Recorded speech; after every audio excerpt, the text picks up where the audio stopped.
Hello friends, welcome to eight market and yes happy Holi. है ना, बात करेंगे निफ्टी 50 के ट्रेडिंग सेटअप की वेडनेसडे के ट्रेडिंग सेशन के लिए।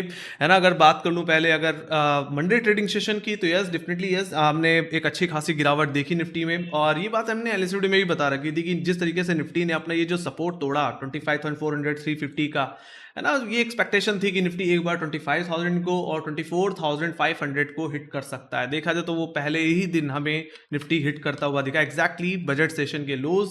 है ना, अब देखा जाए तो इतनी बड़ी गिरावट के बाद डेफिनेटली अभी भी जो ट्रेंड है वो अभी भी कमजोर है, जियो टेंशन के चलते फंडामेंटल स्टिल लुकिंग वीक। है ना, ऐसे बाजार में अब इंडेक्स में क्या करना चाहिए इसको हमें समझना है। तो ऐसे सिचुएशन में निफ्टी के लिए जो अब क्रुशियल सपोर्ट हो जाता है वो कहीं ना कहीं यही 24,500 24,380 का जोन हो जाता है। मैंने जैसे कि पहले एनालिसिस वीडियो में भी बता रखा था कि ये जोन एक मेजर क्रुशियल सपोर्ट जोन है ना, जहां पे निफ्टी ने पिछले साल सेकंड हाफ में जितनी प्रॉफिट बुकिंग आई, जितनी भी बिकवाली आई, वो इसी जोन पे थमती हुई दिखी and we just seen a new high in Nifty 50। तो मेरा मानना है ये जोन बहुत ही क्रुशियल इस हफ्ते के लिए भी रहेगा, क्योंकि अगर इसका ब्रेकडाउन आया तो मैंने अपने एनालिसिस वीडियो में बताया हुआ है कि अगर ये टूटता है तो निफ्टी सीधे सीधे जाएगा अपने उन्हीं लोज पे जो हमने पिछले साल के फर्स्ट हाफ में देखे थे। है ना, कौन से लेवल्स? 22,000 के लेवल्स। है ना, 22,000 21,800 रुपए के लेवल्स भी निफ्टी में फिर है ना देखने को मिलेंगे, जैसे मैंने पहले बताया था।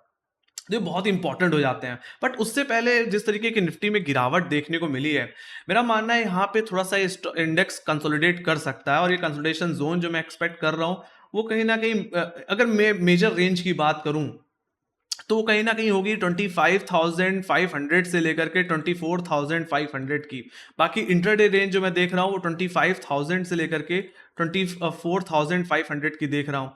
ऑलराइट, और ऑप्शन डेटा की अगर बात की जाए तो जो कॉलेटर्स पहले 26,000 पे बैठे थे वो फिर 25,800 पे शिफ्ट हुए, फिर 25,500 पे, और इस ब्रेकडाउन के बाद अब 25,000 पे देखने को मिलते हैं। तो अगर मैं लॉन्ग स्ट्रैटेजी की अगर बात करूं गाइस, तो ये 25,000 जैसे बताया एक बड़ा कॉलेटर का जोन बन चुका है। इसी का निकलना is very important if you expecting any short covering, क्योंकि यस डेफिनेटली इस इंडेक्स काफी करेक्ट हो चुका है, ओवरसोल्ड है और अपने मेजर सपोर्ट जोन से रिकवर करने की कोशिश कर रहा है।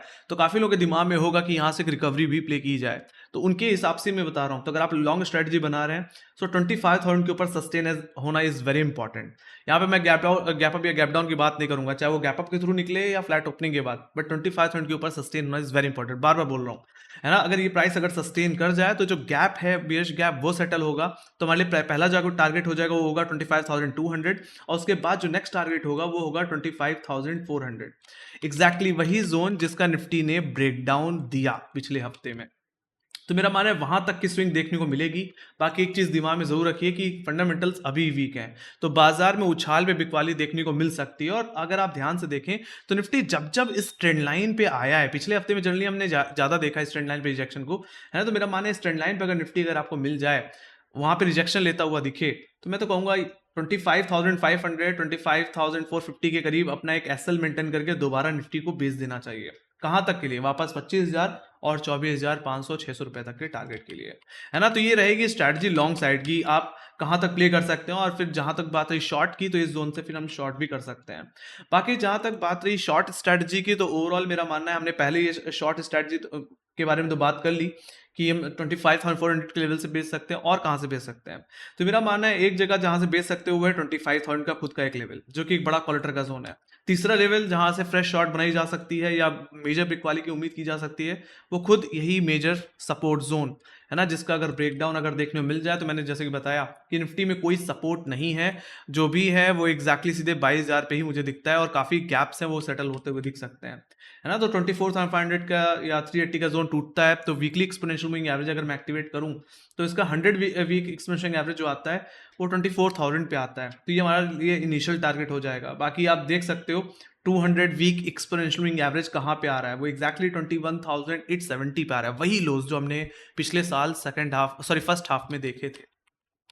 सो मेरा मानना है इसी तरीके से इंडेक्स को ट्रेड करके चलना पड़ेगा। अगर आप इतने खराब बाजार में लॉन्ग की स्ट्रेटजी बना रहे हैं तो आपको ज्यादा कॉशियस रहने की जरूरत है। फिलहाल देखा जाए तो ये सिचुएशन अभी भी शॉर्ट करने वालों के फेवर में ही है ना। और उछाल अगर आपको ऐसे जोन में मिल जाती है तो मेरा मानना है वापस बिक वाली भी ट्राई की जा सकती है ना।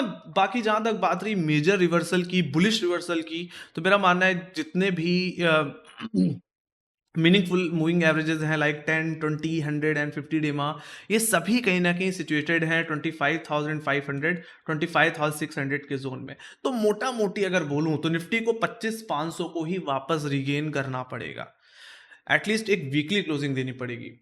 ऐसा हो जाता है तो ही मुझे लगता है निफ्टी 26,000 या 26,300 रुपए की तरफ जा सकता है, बट यहाँ पे फंडामेंटल्स का भी सपोर्ट करना is very important. Let's say अगर ये सुनने को मिल जाता है कि ईरान ने घुटने टेक दिए हैं, है ना, वॉर खत्म हुई, तो मेरा मानना है मार्केट उसमें ज्यादा अच्छा रिएक्शन देगा, है ना, क्रूड ऑयल और प्रीसियस मेटल्स वापस ठंडे पड़ेंगे, है ना, इंडिया विक्स भी कूल डाउन होगा and we can expect some major recovery.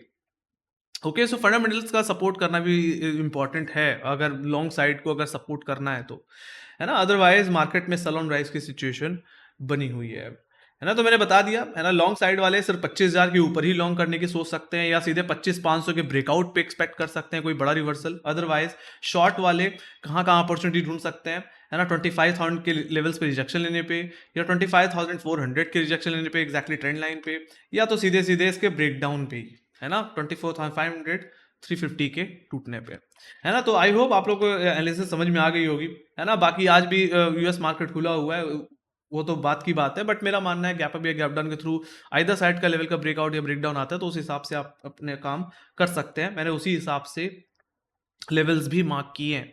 Alright, सो यही थी एनालिसिस मेरी तरफ से। अगर आपको पसंद आई हो तो make sure guys like share subscribe बता देना। बाकी आपको क्या लगता है वेडनेसडे को गैप अप हो या गैप डाउन, है ना, आपकी एक्सपेक्टेशन क्या कहती है, आप इस हफ्ते और आने वाले हफ्ते में निफ्टी को कहाँ देखते हैं, है ना, और यूएस ईरान का वॉर इस हफ्ते में या इस महीने में खत्म हो जाएगा, आपको क्या लगता है वो आप कमेंट सेक्शन में लिख के जरूर बताइए। बाकी मार्क्स से रिलेटेड जितनी अपडेट्स रहती हैं हम अपने social media handle stock tweets, Twitter, Telegram, Instagram, हर जगह शेयर करते रहते हैं, लिंक डिस्क्रिप्शन बॉक्स में आपको मिल जाएगी। इसी के साथ thank you very much for watching, bye bye guys, see you next video, take care guys, love you, bye bye.